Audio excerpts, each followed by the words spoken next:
Hey, good morning. Welcome to the Good morning. Welcome to the Daily Coffee Chat with Ryan Frank. Thank you for joining me. Hope that y'all had a wonderful weekend. Boy, Saturday was Global Kidmin Day. Global Kidmin Day, and what a great day it was Saturday. Although so many of you are doing your Global Kidmin Day training with your church later, either in the month or in September, some of you even in October. We had a lot of churches that participated even this past Saturday. And wow, the Facebook and Instagram were just blowing up with pictures. And so, hey, want to celebrate all of you leaders. I know I said a lot online Saturday about how important you are and what you do matters, but don't forget it, what you do matters. And be reminded of that today. Again, thank you to everyone who participated or you plan to participate because of this COVID at a later date in Global Kidmin Day. A great opportunity for you to train your volunteer team at your local church. It's Monday, and hope that you are ready for a great week. You know what? You have, in one sense, a clean slate in front of you. And I know with ministry, all kinds of things get thrown at you during the week, especially during a pandemic. And if you've got children at home, you know, just things are crazy with school and kids and work. But you know what? I hope that as you go into this week, that you will create a plan, that you'll have a productive week, that you'll walk with the Lord, that you won't neglect your most important relationships first and foremost. And I'm really praying and believing that God is going to give each of you a fruitful week in children's ministry. Thank you for being a part today. If you're watching this on Facebook, I'm glad that you're here. Those of you listening to the podcast today, thank you for listening. If you're driving down the road, keep your eyes on the wheel. If you are exercising or on that treadmill, keep your eye on the prize. Those of you that are watching on YouTube, welcome as well. One thing I love about the Daily Coffee Chats, and we've been doing this really since the pandemic began, is I've had the opportunity to talk to a lot of great people every day, and it's been so much fun. And I don't know how long we're going to keep doing the coffee chat. I don't know if we'll keep it into, we'll just keep doing this forever and ever, if we'll wrap it up when and if this pandemic ends. But for right now, it's been great. A great way for all of us to stay connected day to day, for me to try to add some value to your day and to introduce you to some great people. And if you have any questions, remember you can text the number right there on the screen, 833-792-6372. Don't call that number, text that number if you have a question, something you'd like to talk about in the coffee chat. Our guest today is Rick Edwards. Rick Edwards is a dear friend. He is a ministry partner. He is the creator of SundaySchoolZone.com. Rick, I'm glad that you're here. Welcome. Thank you for joining me. Good morning, Mr. Edwards. How you doing? Good. Has anybody called you Mr. Edwards today? No, I think they're talking to my dad when they say that. So do they? Well, Rick and Caroline are great friends. These are folks that love the Lord. And boy, you know what? We'll talk a little bit about Sunday School Zone, I know, in a little bit, but they run this website called SundaySchoolZone.com. And they've just been great ministry partners of ours. Rick does, and Caroline do a lot of behind the scenes stuff to serve you, especially as it relates to our conference every fall, Kidmin Nation Megacon. Right, Rick, take a minute and tell people kind of some behind the scenes things that you do to help this event happen. Well, we love doing it. Of course, an event like this can't happen without ministry partners and vendors, exhibitors coming in and setting up and helping us with that. Otherwise, it would just be way too expensive for the average person to participate in a conference like that. So our job at Megacon is to help these ministry partners, these exhibitors, feel good about what they're doing. So besides helping them get ready for the event, during the event, we just kind of walk up and down the aisles and just one booth after another and say, how you doing? How can we help you? And we just love that. So we work with the ministry partners in order for them to help them serve the attendees who are coming. And there are a few other things we do as well, but that's the main thing we do that we believe then helps support the event and makes it possible for folks to come at a very reasonable price. Yeah, and y'all do a lot of behind the scenes stuff leading up to the event. I mean, even right now, and for months you've been doing work, a lot of communication, and you volunteer your time. Thank you so much, Rick. You guys are such a blessing to the children's ministry community. Rick, tell us a little about your ministry background and just your life, and maybe even tell us a little about your interest in children's ministry and how all that started. Love to hear part of your story. Great. Well, I've been in ministry all my adult life. Got saved when I was 14 and called to the ministry when I was in high school, and went to Oklahoma Baptist University and then seminary, and pastored in Oklahoma, a couple of churches there. Ended up going to work for Lifeway Christian Resources in the early 90s as an editor. Ended up then moving into adult Sunday school curriculum and was the director of that department for several years. And then several years ago, went to work for another publishing outfit, a publicly owned outfit that I learned a lot from. And then just a few years ago, went out on my own, started doing some stuff on my own, and worked with some folks to publish some preschool curriculum. That laid the foundation for other stuff we're going to be doing in the days ahead, and launching Sunday School Zone. So it's been a fun ride, but it was never my intention really to get involved in children's ministry. But in the process of doing so, I've just developed an enormous conviction about the value of what Kidmin leaders are doing, and the value of training these kids and introducing them to the Bible and to Jesus at an early stage. I've really come to the conviction that what you all are doing is really some of the most important work in the church. Yep. I agree. Tell us about Sunday School Zone. So for those of you that aren't familiar with this, it's sundayschoolzone.com. Somebody goes there, Rick, what are they going to find? We launched Sunday School Zone somewhere around 8 years ago. The main thing we do is publish free printable Bible activities. So we have things like mazes, crossword puzzles, just all kinds of stuff they're typically just one sheet that people can download, but there's all kinds of things there. They all relate to a particular Bible story. So we have well over 100 Bible stories that have each one with multiple printable activities. So you go there, you look for a Bible story, you maybe find a crossword puzzle you're looking for, or a word search, you download it, duplicate it for your kids. It's all free, and this is something that we've been doing, and the whole idea is to drive a lot of traffic, and then we monetize it through advertising. That's cool. So everything's free at Sunday School Zone, and it's called Sunday School Zone, but it's more than just stuff for Sunday school, right? In other words, absolutely. Yeah, it's really for parents, churches, Christian schools, homeschool parents, anybody that's working with kids that's trying to teach the Bible to children.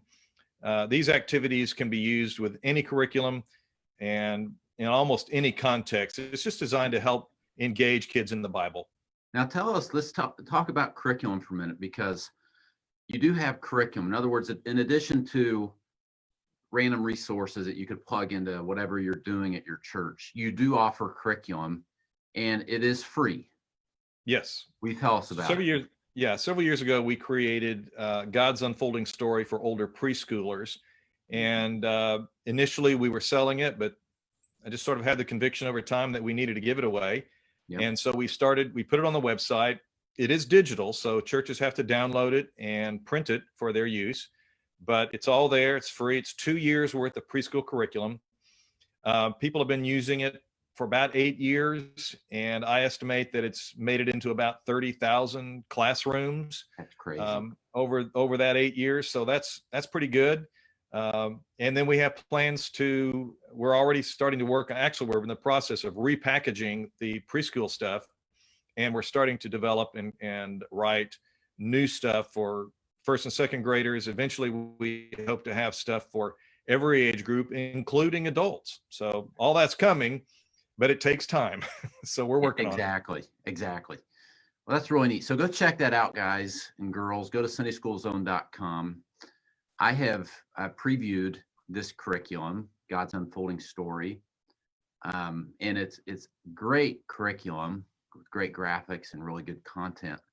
You ought to go check that out. Or if you're not the preschool, you don't teach early childhood or preschool at your church, make sure whoever does knows about this resource, please. I know, Rick, one thing that you're passionate about is teaching the biblical stories in a cohesive way, as opposed to just these random stories. Talk to us about that. Well, I just absolutely believe, and I know others do too, that the Bible is not some random collection of disconnected stories, or as we sometimes treat it, just these practical proverbs. The Bible is a cohesive story, and we feel like it's very important for children to understand that story. So one of the things we did was create an outline, a 6-point outline that allows children, even preschoolers, to very quickly learn the entire biblical story. We have icons that go with it, and we encourage people to use a cube like this to tell the story. So all of our resources support that. We have resources that specifically encourage churches to do that. No matter what curriculum you're using, we encourage children or churches to teach children the biblical story. What often happens, unfortunately, is that our teaching just involves teaching this story and that story without bringing them together. It's like dumping out a box of puzzle pieces, jigsaw puzzle pieces on the table, and each week we pick up a piece and say, okay, today we're going to study this piece, and then next week we come in and say, today we're going to study this piece, but we never hold up the box lid for kids to see, oh, that's the whole story. So we're encouraging that. Our curriculum, we try to build into the activities encouragement for teachers to review the story every single week. But the main thing is we want children to understand that there is a cohesive story, that God's story is still unfolding. And as God's people, children have a place in that story. And we just think that will make a huge difference in a child's life. And then once they get into adulthood, to understand that there is a story, it isn't done, the biblical story is still unfolding, and that kids have a place in that story. We just think that's really, really, really important. So we encourage churches to know what that story is and to teach that story to their kids. Tell us, come back to that cube and walk us through the cube that you had up a minute ago. Keep in mind, a lot of people listen to the podcast, so they can't see it. So as you're talking through the cube, tell us what we're looking at for the people that are listening to the podcast.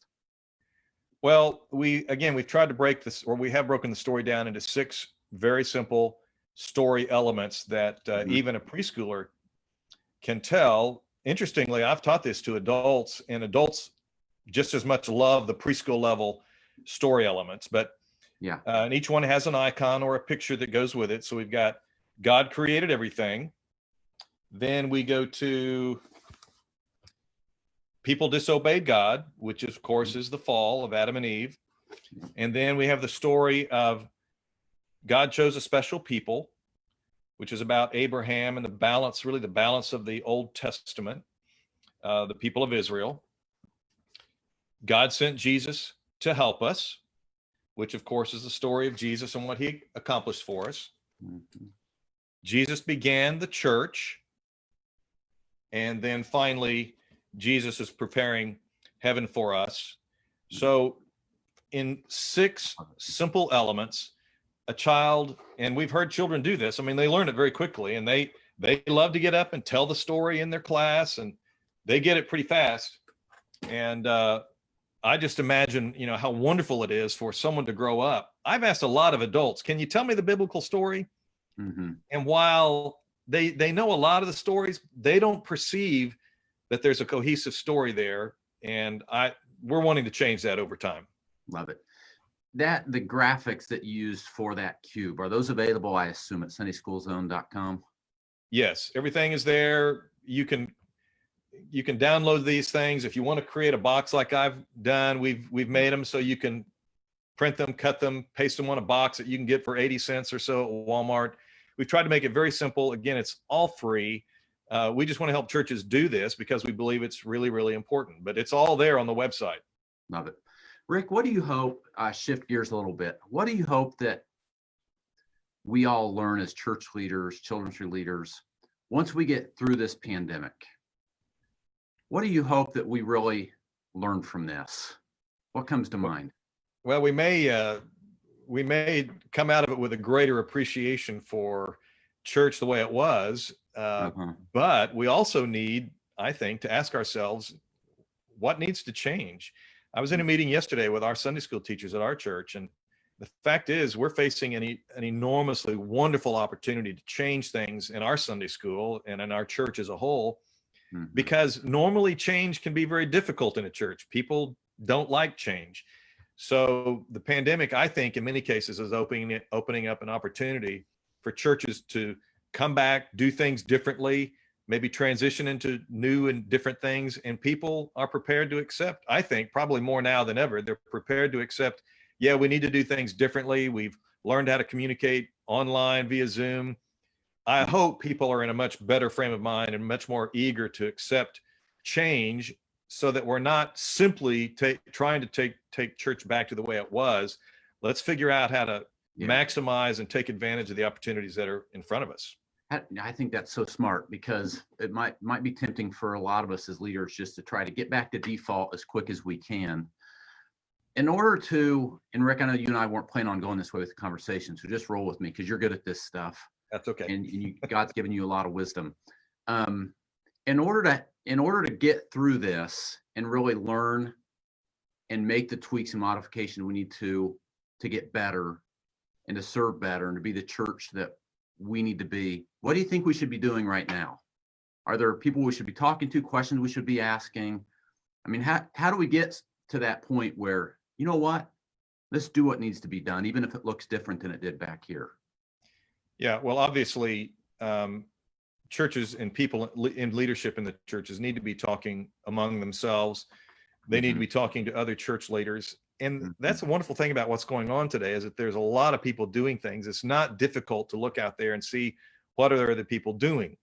What you're doing here in the coffee chat, what other people are doing almost daily, if not daily, probably weekly. There's just a lot of good stuff that's happening out there and that's available for people to see.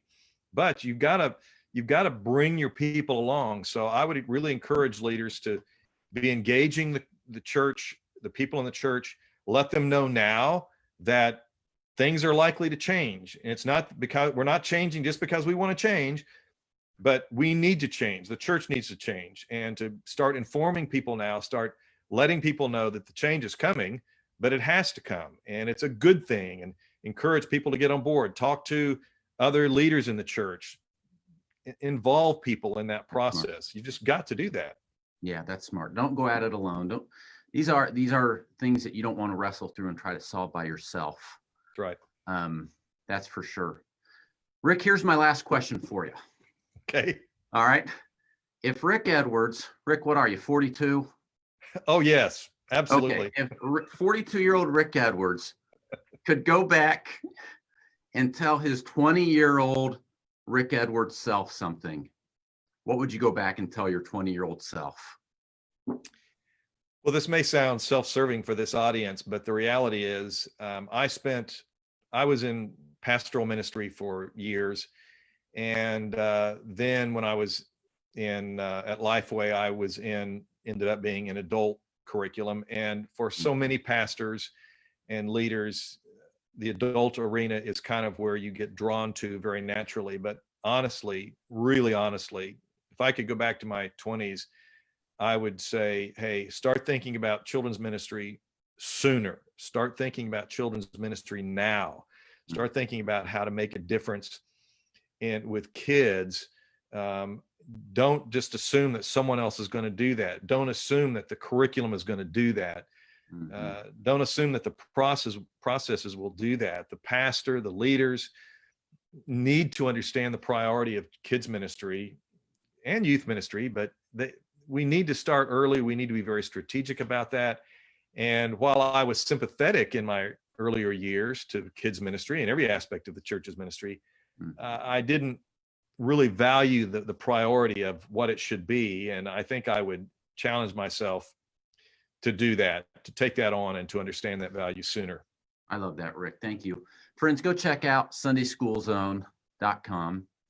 And listen, go check out that curriculum, especially those of you, if you're a children's pastor, maybe you're like, oh, we're good with our preschool curriculum. You need to go check it out anyway, because it's really, really good. And I want you to go see it and show it to your leaders. It's at sundayschoolzone.com. And then make sure all your volunteers know about this website. Rick, I said that was going to be my last question, but let me ask you one more, because everything's free, but your ministry is funded by advertising on the site. And so the more people that are going and using the site is funding your ministry for more growth. And so you do need, in addition to just the ministry value that volunteers will find there, you need as many volunteers as you can going to sundayschoolzone.com. Yes. I mean, the more traffic we get, the more we make. And honestly, we've put a lot more money into this personally than we may ever get out of it, but at least we're approaching the point where it's kind of break even, and that's a really good place to be. But pretty much everything we make from the site goes back into creating new activities and new things. So yeah, I mean, if you love the site, visit it, come there. We don't ask for a credit card. We don't ask you to do anything but come, enjoy it, make use of it, and grow from it. Love it. Rick Edwards, thank you, friend. Please give Caroline our love. Thank you. And man, we were gonna get lunch like 2 weeks ago, weren't we? And you changed your travel plans. Our trip got canceled, so we'll have to put that back together again. We'll make it happen. I look forward to that. We'll make it happen. All right, love you, Rick. Thank you. Thanks, Ryan. Yep. All right, friends, it's Rick Edwards. SundaySchoolZone.com. Please go check out SundaySchoolZone.com. This is a great ministry to help you and your children's ministry team. By the way, Rick is a big part of the ministry of Kidmin Nation Megacon. We're not able to do Megacon this fall in Nashville, Tennessee, which is a bummer, but we are expanding it with new online stuff. So you're still going to get some great training. A lot of you are registered. If you're not registered, get registered. There's a free option. There's also a Megacon Plus with some additional things you may want to consider. Kidmin Nation Megacon is a great event for kids pastors and children's ministry leaders. And I trust and hope that you are checking it out. The website, kidminnation.com. Thanks for joining me on today's Coffee Chat, friends. We will see you tomorrow at the same time, same place. I love y'all. Talk to you tomorrow.